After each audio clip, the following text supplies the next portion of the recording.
하나님 말씀 함께 봉독하겠습니다. 열왕기하 5장 20절에서 27절입니다. 열왕기하 5장 20절에서 27절까지 교독하겠습니다.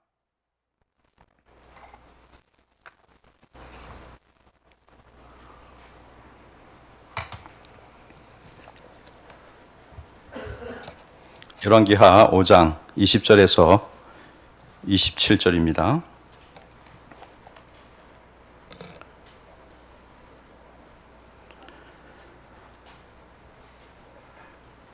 하나님의 사람 엘리사의 사환 게하시가 스스로 이르되 내 주인이 이 아람 사람 나아만에게 면하여 주고 그가 가지고 온 것을 그의 손에서 받지 아니하였도다. 여호와께서 살아 계심을 두고 맹세하노니 내가 그를 쫓아가서 무엇이든지 그에게서 받으리라 하고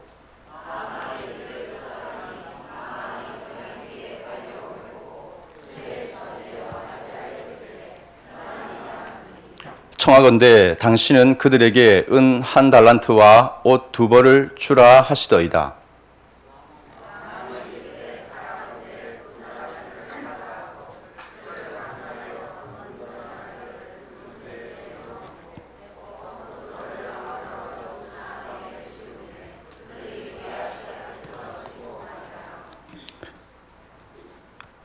언덕에 이르러서는 게하시가 그 물건을 두 사환의 손에서 받아 집에 감추고 그들을 두 보내 가게 한 후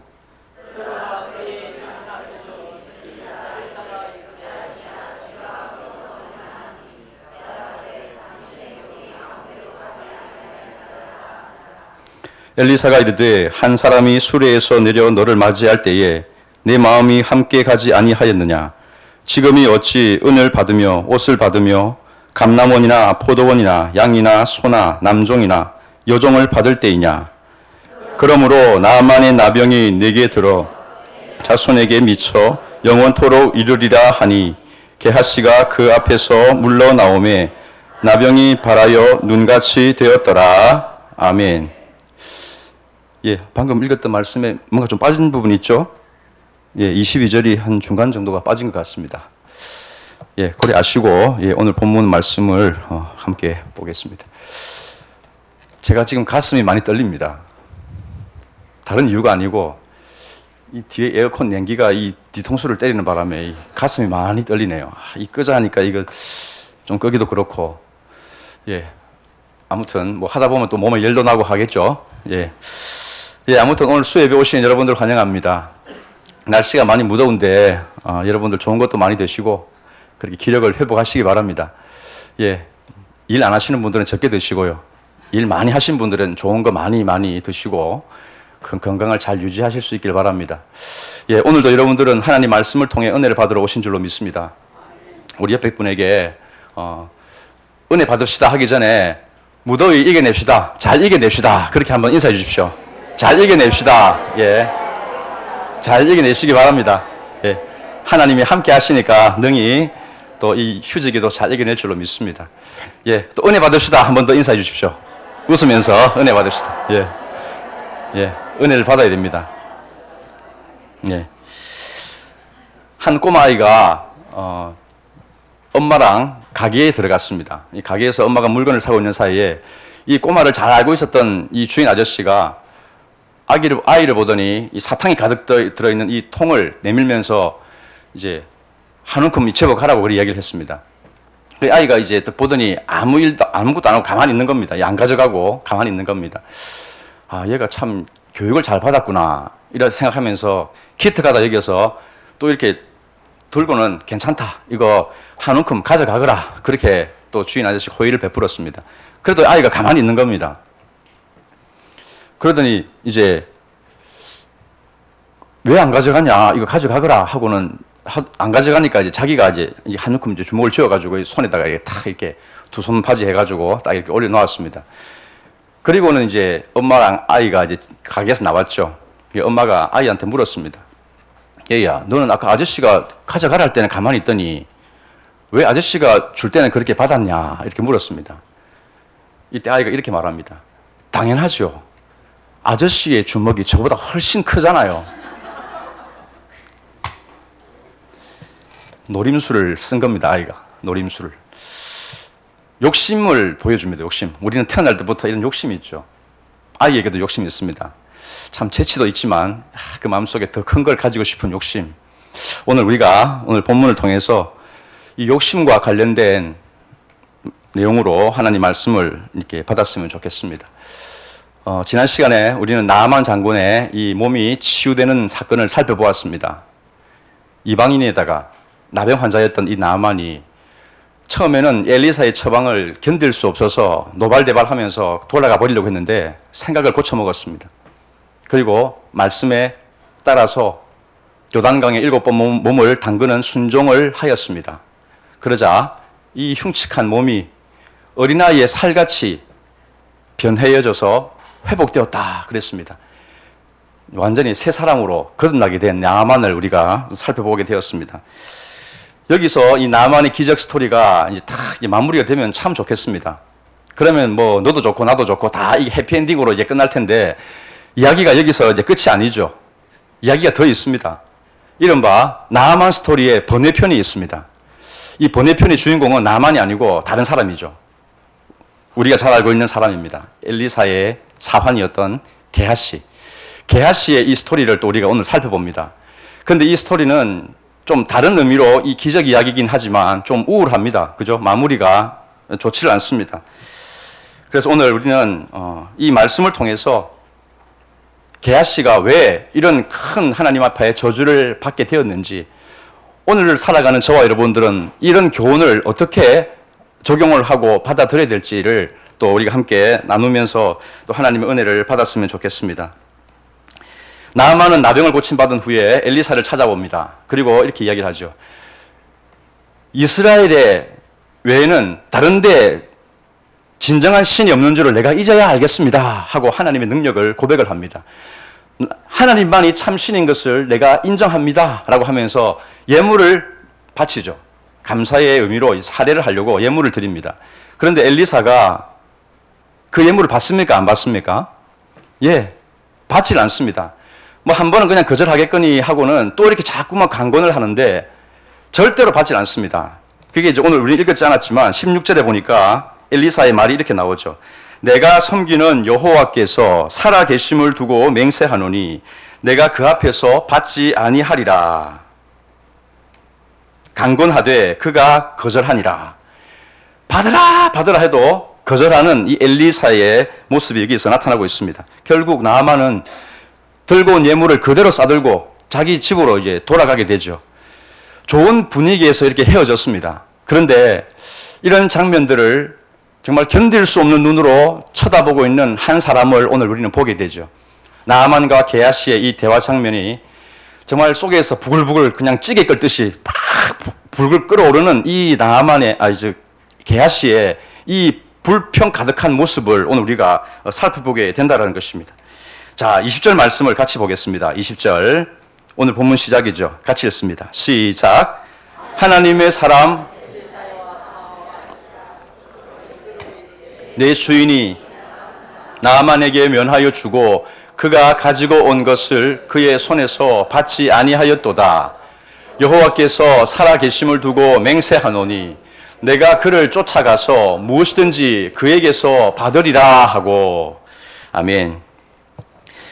저는 이 장면을 가상의 리포터를 세워가지고 이 게하시하고 이렇게 인터뷰를 하는 장면으로 한번 이렇게 좀 설정을 해보았습니다. 날도 더운데 뭐 썰렁하다 생각하지 마시고 한번 들어주시면 좋겠습니다. 가상의 리포터가 지금 게하시하고 지금 대화를 하는 겁니다. 게하시 씨, 안색이 안 좋은데 이 두 사람의 대화에서 뭔가 언짢은 거라도 있습니까? 게하시, 아무리 생각해도 이건 아닙니다. 준다는 예물은 왜 안 받고 기어이 그냥 돌려보냅니까? 보통 병도 아니고 나병인데 적지 않은 대가를 받는 게 당연한 거 아닙니까? 다들 그렇게 하는 거잖아요. 생각을 하고 사는지 엘리사 선생님께 화가 나는 건 바로 그겁니다.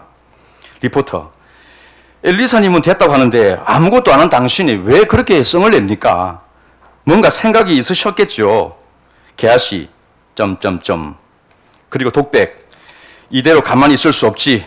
내 맹세코 나만에게 가서 뭐라도 받아내고야 만다. 그리고는 대형 사고를 칠 기세를 가지고 나만을 쫓아가는 장면이 이제 나오게 됩니다. 게하시는 무서운 속도로 앞서가고 있는 이 나만을 따라 붙었습니다. 그리고 이제 겨우 나만 앞에 와가지고는 이야기를 하죠. 정말 흙먼지 날리면서 달려오는 그 게하시를 보면서 나만은 무슨 일인가 했을 겁니다. 그리고 이제 묻죠. 뭐 평안하신가? 안녕하신가? 이렇게 묻습니다. 별일은 없죠? 이렇게 물었습니다. 이 나만이 예, 뭐 괜찮습니다. 이렇게 하고는 이제 용무를 이야기를 한다는 것이죠. 우리 주인님의 부탁을 받고 왔습니다. 지금 가난한 신학생 2명이 우리를 찾아왔는데 줄 것도 없고 해서 지금 나만 장군을 쫓아가서 은 1달란트와 의복 2벌을 좀 얻어오라고 말씀하십디다 라고 용무를 전했습니다. 거짓말입니까? 진실입니까? 예, 거짓말이죠, 거짓말. 예, 여기서 은 1달란트는 34kg 무게로, 그리고 돈으로 따지면 한 10년치 연봉에 해당이 된다고 합니다. 10년치 연봉. 그러니까 큰 돈이죠. 거기다가 옷 2벌, 이것은 아주 값비싼 무슨 명품 의류 뭐 이런 걸 능가하는 옷이라고 보여집니다. 이것을 이제 달라고 하니까 나아만은 당연히 드리지요 하고는 은 2달란트에다가 의복을 또 2벌을 이렇게 줍니다. 이게 은이 무거우니까 자기 종들을 시켜가지고 게하시에게 이게 딸려 보내죠. 이 짐을 울려매고는. 그리고 이제 언덕으로 이제 쭉 갑니다. 언덕이 다 와가니까 게하시가 어떻게 합니까? 그 종들, 나만의 종들을 이제 돌려보내고 자기 혼자 이제 끙끙 그 짐을 메고 집에다가 와서는 다 그 집에다가 이제 자기 가져온 거를 이제 감추어 두고 아무 일이 없었다는 듯이 엘리사를 이렇게 찾아갑니다. 엘리사가 이제 대뜸 묻죠. 네가 어디 다녀오는 길이냐? 예? 아무 데도 안 갔는데요. 거짓말은 네 얼굴에 다 써 있어. 이래 얘기를 하더라는 겁니다. 네 얼굴에 보니까 나만에게 가서 은을 얻어옴 이렇게 써 있단다. 이렇게 얘기를 했어요. 엘리사가. 오늘 본문이 바로 그런 내용입니다. 그것도 1+1으로 은 1달란트를 달라 했는데 2달란트를 받아오는 것을 내가 다 봤다. 이렇게 엘리사가 얘기를 합니다. 자, 26절 상반절을 같이 읽겠습니다. 아니하였느냐까지만 읽도록 하겠습니다. 26절 상. 자, 시작. 내려 너를 맞이할 때에 내 마음이 함께 가지 아니하였느냐. 예, 거기까지요. 예. 엘리사가 하나님의 영에 힘입어서 지금 나만과 게하시가 만나서 어떤 일이 벌어졌는지를 이미 다 보고 알고 있었다라는 그런 뜻이 되겠습니다. 그리고 26절에 이어지는 말씀 하반절에 보니까 같이 읽습니다. 지금이부터 시작. 지금이 어찌 은을 받으며 옷을 받으며 감람원이나 포도원이나 양이나 소나 남종이나 여종을 받을 때이냐. 아멘. 자, 지금이 어찌 은을 받으며 옷을 받을 때이냐. 그렇게 엘리사가 물었습니다. 게하시는 지금 나만에게 돈을 얻어오면서 은과 또 의복과 이것을 얻어오면서 한 가지 공상에 빠졌습니다. 야, 이제 내가 부자가 됐구나. 이 돈을 가지고 뭐 하지? 우선 집을 사야 되겠다. 그리고 밭을 사야 되겠구나. 그래서 종들을 부려서 제대로 한번 살아봐야 되겠다. 가축도 기르고 한번 진짜 제대로 부자가 한번 되어봐야 되겠다. 그 꿈에 지금 부풀어 있는 상태로 왔더라는 것입니다. 근데 이제 이 엘리사는 게하시의 이런 속마음을 정말로 꿰뚫어보는 그런 말을 하고 있습니다. 지금이 어찌 은을 받으며 옷을 받으며 남종이나 여종을 받을 때냐, 밭이나 포도원을 받을 때냐, 그렇게 말을 했습니다. 그만큼 깊이 게하시에 가지고 있는 마음속에 있는 그런 야망, 또 탐욕, 이런 것들을 들여다보고 있었다라고 볼 수가 있는 것이죠. 지금이 어찌 돈을 받을 때냐, 지금이 어찌 돈을 받을 때냐, 이 질문이 오늘 저와 여러분들에게 던지는 주제의 말씀의 질문이라고 하겠습니다. 지금이 어찌 돈을 받을 때냐. 이 말씀을 이해하려면 우선 엘리사가 왜 나아만 장군의 그 사례를 한사코 거절하였는지 그 이유를 좀 우리가 살펴볼 필요가 있습니다. 엘리사는 나아만의 이 강권함에도 불구하고 결코 나는 하나님의 이름으로 맹세코 받을 수 없습니다 하고는 그냥 나아만을 돌려보냈었죠. 왜 그랬습니까? 얼마든지 받을 수 있잖아요. 얼마든지 받아서 좋은 일에 쓸 수 있지 않습니까? 가난한 이웃을 구제할 수도 있고 선지 생도의 가족들을 도와줄 수도 있고 선지 학교를 세운다든지 이런 뭐 아주 선량한 일에 사용할 수 있는데 왜 나아만이 이 엘리사가 그렇게 하지 않았습니까? 이 당시에 엘리사를 찾아온 나아만은 그 당시에 대개 사람들이 가지고 있었듯이 신에게 병을 고치기 위해서는 어떤 대가를 지불해야 된다는 그런 당시의 관념에 잡혀 있었던 인물이라고 할 수가 있습니다. 그 당시 시대적인 관념은 병을 고치려면 사제를 찾아가고 그리고 그 병에 고쳐주기 위해서 뭐 기도라도 받으려면 돈을 내야 했습니다. 더 많은 중한 병에 걸렸다면 더 많은 돈을 내야 되겠죠. 이 오늘 나만이 나병이라는 것에 걸렸으니까 얼마나 많은 예물이 필요하겠습니까? 그 당시의 정서로는요. 그러니까 그렇게 은금 패물하고 그 명품 의류들을 잔뜩 쌓아서 온 것 아니겠습니까? 이거 드릴 테니까 내 병 좀 고쳐주시오. 그렇게 요구를 하려고 했던 자세였다는 겁니다. 그런데 엘리사가 왜 그것을 거절하였습니까? 잘 고쳐주고 나서 이렇게 좀 대가를 받을 수도 있는데 그렇게 하지 않았던 이유는 바로 하나님이 주시는 그 은혜, 하나님이 선사하시는 이 은혜의 관념을 이 나아만에게 심어주기 위해서 그렇게 한 거라고 볼 수가 있습니다. 하나님의 구원, 오늘은 이제 나병을 고치는 장면은 나오지만 하나님의 구원이라는 것은 그런 겁니다. 이 세상의 어떤 보물로도 어떤 가치로도 결코 구원을 살 수 없다. 이걸 믿으십니까? 그렇습니다. 어떤 것으로도 하나님의 은혜를 대체할 수가 없다는 것을 지금 엘리사는 자신의 행동을 통해서 가르쳐주고자 한 것이죠. 이것은 놀라운 교훈입니다. 당시의 정서, 받는 게 있으면 주는 게 있어야 되고 그건 거래죠, 거래. 근데 하나님의 이 행하신 일에는 결코 거래로 봐서는 안 되는 것이죠. 우리 하나님은 거래의 대상이 아니지 않습니까? 그저 당신께서 원하는 자에게 좋은 것을 베풀어 주길 원하실 때 우리는 그것에 보답할 수 있는 그 어떤 것도 내놓을 것이 없는 자들이라는 것을 우리는 기억해야 되겠습니다. 아무리 선한 동기에서라도 이 나아만의 예물을 엘리사가 받았더라면 나아만은 그 당시에 보통 다른 이방 신들을 섬기는 그런 개념과 여호와 하나님에 대한 개념을 거의 동일선상에서 놓고 이해를 하였을 겁니다. 아, 내가 고쳤으니까 내가 당연히 이것을 내놓아야지. 그러니까 기브 앤 테이크가 그 안에서 이루어지는 개념이 하나님께도 똑같이 적용된다고 오해를 할 수 있었던 상황이었습니다. 이 엘리사는 그것을 철저하게 막아버린 것이죠. 엘리사는 그것에서 돈을 받으면 물론 선한 동기라도 말입니다. 하나님의 영광을 정말 훼손시켜버리는 그런 일로 봤기 때문에 결단코 받을 수 없다라고 했고 나아만은 그런 엘리사의 모습을 보면서 하나님에 대한 어떤 은혜의 개념, 이 구원의 하나님을 이해를 하였겠죠. 그리고 돌아가면서 자신은 하나님만을 섬기겠다고 그렇게 각오를 밝히고 있지 않습니까? 그런데 게하시는 스승과 달랐습니다. 게하시는 이 스승의 행위를 이해할 수가 없었습니다. 그래서 여호와께서 살아계심을 두고 맹세컨대 무엇이든지 받아내야 되겠다. 내가 저 사람한테 가서 무엇이든지 얻어와야 되겠다. 정말 말에 똥이라도 내가 얻어와야 되겠다 하는 이 생각이 게하시에게 강력하게 있었습니다. 여러분, 이 게하시가 가지고 있었던 이 불굴의 욕심, 이게 그 당시에 이스라엘 사회의 현주소를 보여주는 그런 내용이라고 말할 수가 있겠습니다. 당시 이방 사제들이 그랬던 것이죠. 병을 고치려면, 기도라도 받으려면 자기 재물을 싸들고 와야 합니다. 그러면 그 돈의 액수를 보고 이 사제가 뭐 더 큰 복을 빌어준다든지 그런 식으로 했겠죠. 그런데 이방인들뿐만 아니라 이스라엘 사회, 이 북이스라엘도 똑같았다는 것입니다. 지금 이 엘리사가 활동하고 있었던 북이스라엘, 아합이 죽고 그 아들 여호람 왕이 통치하고 있었던 때입니다. 아합 가문이죠.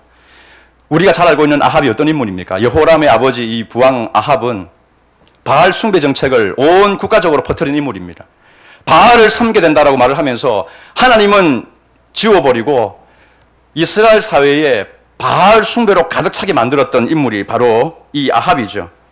그래서 이스라엘 북왕국 역사상 가장 암흑기, 영적인 암흑기가 바로 아합이 통치했던 시기, 그 아들이라고 다르지 않죠. 여호람 왕도 마찬가지입니다.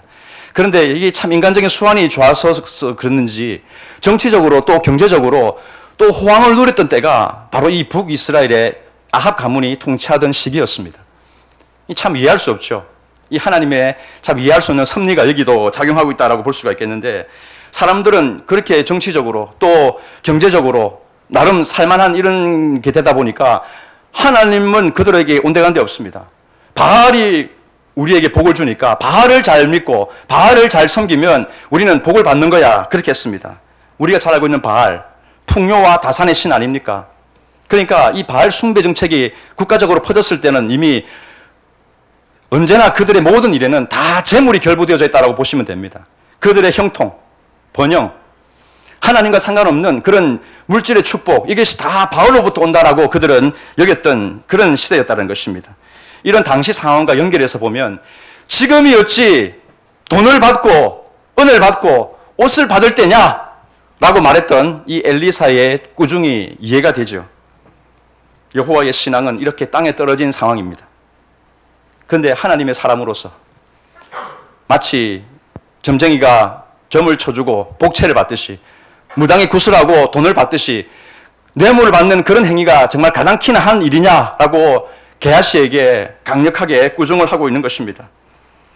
엘리사는 나아만이 아무리 받으라 해도 거절하였습니다. 그렇게 거절하면서 엘리사는 재물의 그 힘, 물질의 그 힘, 그것을 무력화시키는데 큰 기여를 했다라고 볼 수 있습니다. 그런데 게하시가 지금 그것을 완전히 뒤집어 버리려고 하는 그런 행동을 나타내고 있다는 것입니다. 그러니까 하나님의 영광은 땅에 떨어져 버리고 이 하나님의 평소에 사람이라고 말하는 이 게하시가 이런 짓을 하고 다니면 말 그대로 하나님의 영광은 참 온데간데 없어져 버린다라는 이게 바로 엘리사가 줬던 그런 분노라고 볼 수가 있는 것입니다. 여러분, 게하시가 가졌던 이 모습들 오늘 우리와 닮은 점이 있지 않습니까? 우선 게하시가 살았던 시대가 우리하고 비슷합니다. 정치적으로, 경제적으로, 또 종교적으로 아주 혼란한 시기에 우리가 살아가고 있습니다. 그런데 게하시는 하나님을 알았던 사람이고 하나님의 은혜를 또 경험했던 사람입니다. 저와 여러분들도 마찬가지죠. 그리고 올바르게 한번 살아봐야 되겠다. 이 사건이 있기 전까지는 게하시는 그런 사람이었습니다. 아무것도 믿음 하나 없는 사람이 아니고 하나님을 제대로 또 믿어보려고도 하고 올바르게 살아보려고 했던 그런 사람, 게하시죠. 저와 여러분들도 똑같은 그런 자들 아니겠습니까? 그런데 은혜에 정말 자족하면서 우리가 지내다가도 어떤 순간이 되면 또 마음이 확 들고 일어나서 나만의 돈을 보고 또 질주해버리는 것이 오늘 이 시대를 살아가는 저와 여러분들의 모습이 아닌가 그런 생각을 해보게 되는 것이죠. 교회의 어두운 실상이 오늘 이 게하시가 보여준다 하겠습니다. 이런 얘기가 있습니다. 이건 우스갯소리인데요. 그 랍비, 신부, 목사 이렇게 세 사람이 정기적인 모임을 가졌습니다. 그런데 보니까 랍비는 항상 버스를 타고 오고 신부님은 택시를 타고 오고 목사님은 자가용을 타고 오더라는 겁니다. 늘상 그렇게 모이더라는 것이죠. 서로 궁금했습니다. 그 이유를 이제 묻죠. 그러니까 이제 그게 보니까 자신들이 헌금을 드리는 그 태도에 이 이유가 있었다는 것을 알게 되었습니다. 우선 랍비의 모습을 보니까 나는 하나님 앞에 헌금을 드릴 때 땅바닥에다 금을 쫙 그어놓고 현금을 이렇게 던진답니다. 던져가지고 금 왼쪽에 떨어지면 하나님 거, 오른쪽에 떨어지면 내 거 그렇게 한다고 합니다. 그러니까 옆에 있는 신부님이 이제 발끈한 거죠. 어찌 하나님의 돈을 그렇게 금을 그어가지고 할 수가 있냐 하고 말하면서 자신은 그렇게 한답니다. 나는 원을 동그랗게 걸어놓고 돈을 던져서 그 원 안에 들어가는 돈은 하나님 거, 들어가지 않는 건 내 거, 난 그렇게 한다. 이렇게 하면서 막 이야기합니다. 옆에 이제 듣고 있었던 믿음이 좋은 목사님이 발끈하죠. 어찌 하나님의 것을 그런 식으로 구별하고 그렇게 할 수 있냐 하면서 나는 모든 걸 다 헌금을 하나님께 다 드린다. 그렇게 얘기를 해요. 그러면서 하는 말이 나는 헌금을 공중으로 쫙 던지면서 하나님 가져가고 싶은 대로 다 가져가세요. 그리고 떨어지는 거, 바닥에 떨어지는 거 그것만 내 거로 한다. 그래 얘기를 합니다. 참 목사님을 너무 우리가 좀 무시하는 게 아닐까 하는 생각도 들지만 근데 이게 참 우리의 현주속 아닌가 생각을 합니다. 목사님 뿐이겠습니까? 뭐 장로님, 권사님, 집사님 뭐 다 돈에 결부되어져 있다면 우리가 막 정말 안색이 달라지는 모습이 사실은 있지 않습니까? 아무리 영적으로 살고 아무리 주의 일을 한다고 하지만요, 이 탐욕의 노예로부터 벗어나는 것은요 정말로 정말로 어렵죠. 게하시가 그렇게 짐을 싸들고 오면서 엘리사님은 절대 모를 거야. 내가 이런 짓을 하고 있는지를 모를 거야. 눈과 귀가 막혀버렸던 이 게하시는요 이제 분별이 없어져 버렸습니다. 탐욕에 사로잡혀 버리니까 자기가 무슨 짓을 하고 있는지 판단력도 다 사라져 버리는 그런 모습을 보이죠. 사랑하는 여러분, 오늘 우리가 살아가는 시대는요 탐욕이 지배한 시대입니다. 여러분 그렇지 않습니까? 탐욕이 우리 속에 부를 듯 하면요 살인도 저지르고 정말 이해할 수 없는 진짜 참혹한 그런 범죄를 저지르는 그런 시대에 바로 우리가 살아가고 있다고 할 수가 있습니다. 그런데 그게 교회도 마찬가지 아닙니까? 교회도 우리가 교회 안에서 옆에 안무교회 집사가 늘상 땅 얘기 하면 믿음 없는 사람 같으니라고 혀를 차죠. 근데 그 사람이요 땅 얘기하다가 떵떵거리는 부자가 됐다고 생각해 보십시오. 그러면요 쯧쯧쯧 혀를 차다가도 와 좋겠다 그렇게 되지 않습니까?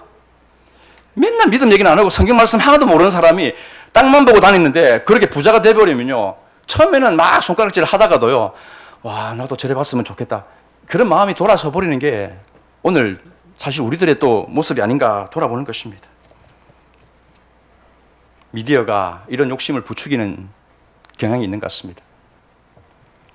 미디어에서 말하는 것들, 오늘날 이 어린 세대들은요 미디어가 말하면 다 진리인 줄 압니다. 진리.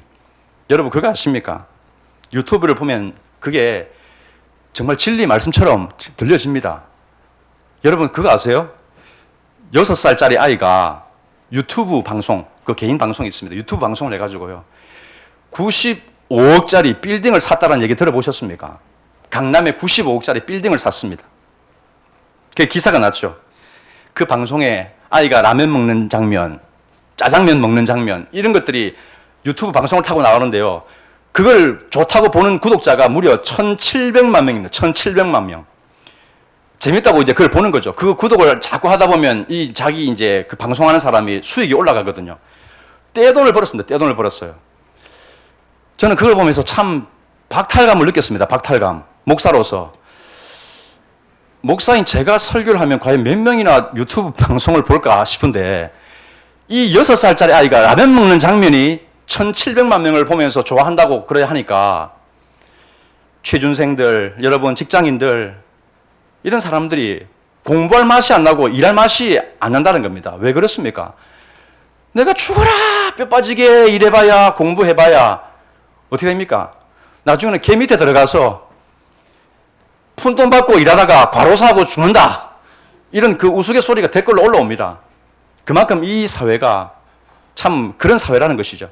근데 그 아이, 그 보람튜브라는 그 영화, 그걸 보면 야 진짜 이래가지고 정말 살겠나 하는 그런 생각이 든다는 것이죠. 근데 어떻습니까? 그걸 보면서 다 이거 이래가 되겠나 하지만요 누구나 다 생각하는 거죠. 야 나도 방송 한번 해볼까? 응? 공부 다 집어치우고 그냥 이상한 방송 해가지고 나도 또 부자가 한번 돼볼까? 이런 생각을 안 하겠습니까? 그 아이를 보면 그게 진리인 것 같거든요. 와 방송 잘 타니까 진짜 돈 버는 건 문제도 아니네. 그런 생각이 들면 우리의 생각 제대로 된 분별 이런 거 없습니다. 돈이 그만큼 우리에게 강력한 힘을 가져오기 때문인 것이죠. 자 27절 말씀 보겠습니다. 27절 같이 읽습니다. 시작. 자손에게 미쳐 영원토록 이르리라 하니 게하시가 그 앞에서 물러나오매 나병이 발하여 눈같이 되었더라. 아멘.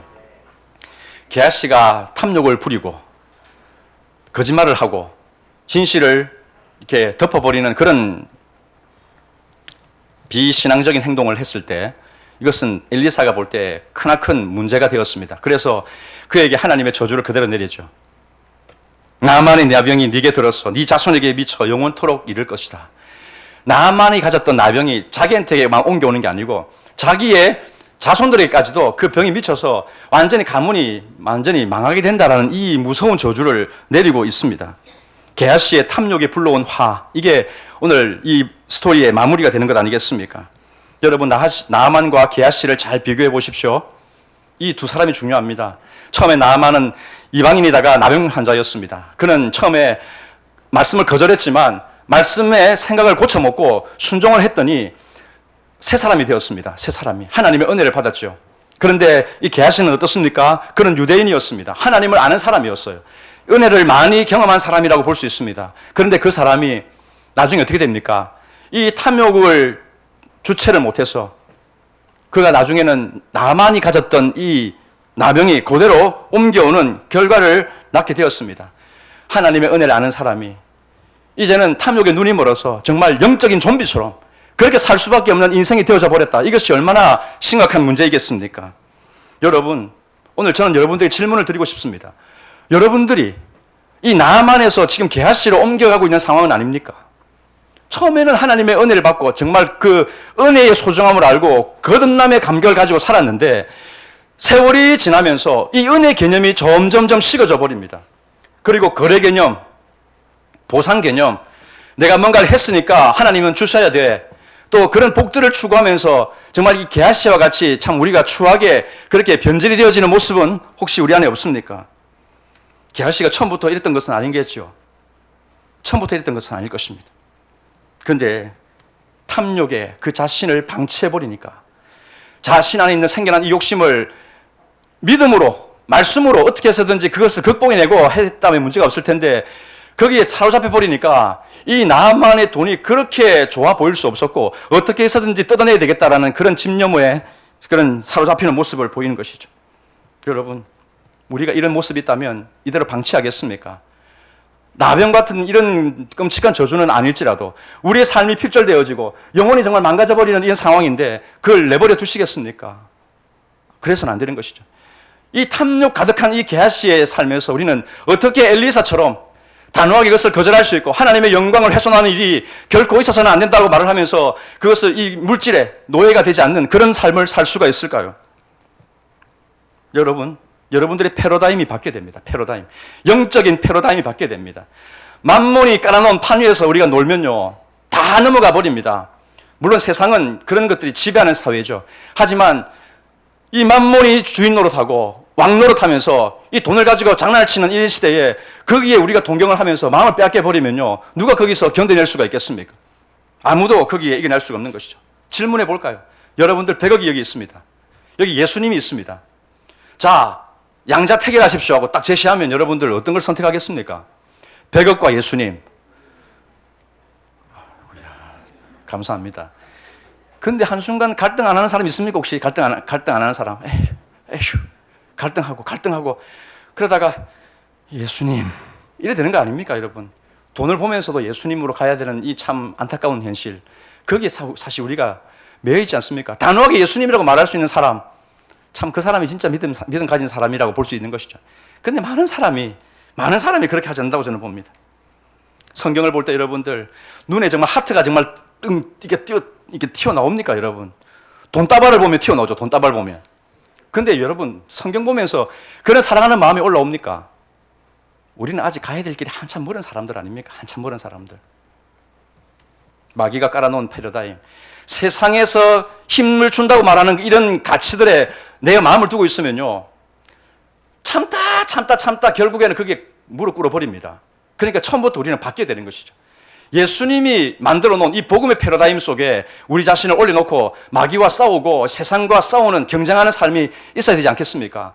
나만이 우리에게 그 해답을 보여줍니다. 나만 보십시오. 마지막에 순종을 해서 내려갔습니다. 요단강으로 내려갔고 7번 그 물속에 몸을 담궜습니다. 담근다는 게 말씀을 드렸죠. 세례라고 했습니다.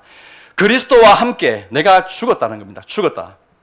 죄에 대해서는 내가 이미 죽었다는 것입니다. 그리스도의 생명이 내 속에 부어져서 이제 내가 사는 자가 되었으니까 그 옛사람, 그렇게 물질을 좋아하고 그렇게 탐욕적이었던 내 삶이 이제는 더 이상 나를 주인 행세할 수 없는 자가 되었다라고 선포하는 이것에서부터 여러분들 시작해야 된다는 것입니다. 예수 그리스도가 세상을 이기셨습니다. 믿습니까, 여러분? 세상은 돈이 가득 찬 시대였고 만몬이 지배하는 시대인데 예수님의 그 세상 가치를 완전히 깨뜨려 버리셨다는 것 아닙니까? 십자가로 이 세상을 완전히 정복해 버리셨던 그 예수님 안에 여러분들이 거한다면 결코 이 세상이 추구하는 것들이 여러분들의 마음에 한켠에 좀 자금씩은 있을지언정 그게 여러분들이 주인이 되어서는 안 되게 여러분들이 삶을 만들어 가야 되는 줄로 믿습니다. 여러분들 안에 예수 생명이 있는 것입니다. 예수 생명. 이게 오늘 우리에게 중요한 것이죠. 세례를 통해서 그리스도와 연합이 되어졌고, 나는 죄에 대해서는 죽은 자가 되었고, 이제는 그리스도 예수를 향해서 하나님에 대해서 산 자가 되었다, 예수님의 생명을 덧입은 자가 되었다 하는 이 복음의 패러다임 속에 살아가게 가야 여러분들이 이 세상에서 그 게하시가 그렇게 집요하게 추구했던 그 탐욕에서 여러분들은 벗어날 수 있는 줄로 믿습니다. 여러분 로마서 6장을 여러분 읽어보십시오. 그리고 로마서 8장도 읽어보십시오. 여러분, 아니 로마서를 다 읽으십시오. 로마서를 다 읽으십시오. 성경을 다 읽으십시오.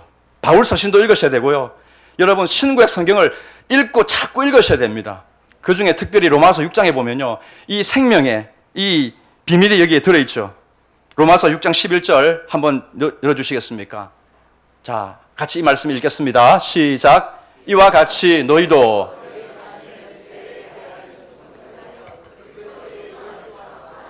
대하여는 살아있는 자로 여길지어다. 아멘. 자, 여기 보십시오. 여러분들이 살아있는 이유는 하나님에 대해서 살아있는 것입니다. 하나님이 어디 돈 보고 살라고 우리에게 말씀합니까? 돈의 원리를 따라 살아라고 생명을 주셨습니까? 여러분, 아니죠. 주님은 우리에게 먹을 것, 입을 것 다 주십니다. 우리가 돈에 집착을 하면 하나님이 일하시지 않죠. 그런데 내가 돈을 내려놓고 이 마귀의 판에서 내려오고 복음의 패러다임의 그 삶을 내가 살아가고자 한다면 주님이 여러분들의 것을 먹여주십니다. 문제는 내 욕심이 성이 안 차는 거죠. 세상 가치에 비교해 봤을 때 돈을 더 많이 가지고 싶은데 그걸 허락하지 않으니까 내가 거기에 갈등하는 것 아닙니까? 여러분, 죽은 자라는 사실을 여러분 선언하십시오. 돈이 여러분들 주인이 아닙니다. 돈이 여러분들의 가치를 결정해서는 안 되는 것입니다. 사랑하는 여러분, 여러분들 안에 게하시, 내 안에 있는 게하시, 이 게하시를 무력화시키도록 해야 됩니다. 엘리사는 그 일을 한 사람인 것이죠.